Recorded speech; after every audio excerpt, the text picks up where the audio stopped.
weight center, and a lot of the donations that come in through the mission end up here. Mostly we deal with clothing, shoes, small household items, even like toaster ovens, coffee pots, irons, anything that people want to get rid of, as long as it's in really good shape. Most of our clothing is pretty high-end clothing. People donate really good quality things. We don't put anything out that's ripped, torn, or stained, or tattered, anything like that, so it has to be in good condition. We have a lot of shoes. We have more women's shoes than men's shoes, and that's probably because ladies like to buy their shoes.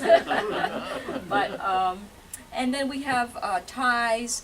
As you can see, we have assorted, like, toiletries. These are things that we don't necessarily ask for.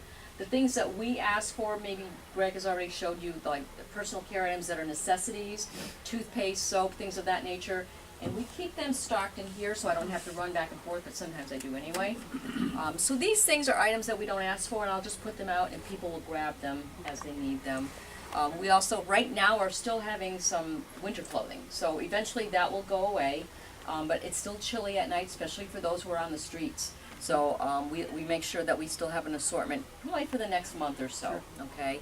And then we have some clean socks and that they can go through, but if I get people who have needs of bare essentials, so because we work with about 38 agencies in Springfield. For instance, we work with AISS, which is After Incarceration Support Services, through the Hampden County Sheriff's Department. These are men and women who are coming out of prison. And most of the time they come out of prison with just the clothes on their back. And so AISS helps them get reinstituted with the workforce, you know, so they can go on their job interviews and things. And so we help them get their clothing. We give them underwear, socks, personal care items, anything that they need. We deal with a lot of people on the streets coming in with, they just need things. They just need things. We've got some really sad stories we could tell you about. I had one lady came in.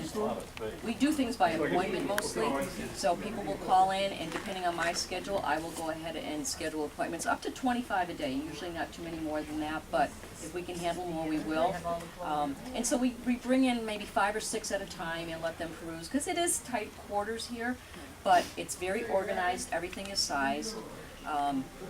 So we had one gal who had come in, and she walked in and she showed us these boots, these shoes that she had on. They were all wrapped up and taped. She had plastic bags stuffed in the soles to keep her feet from getting wet in the wintertime. So this was just a couple, 2-3 months ago.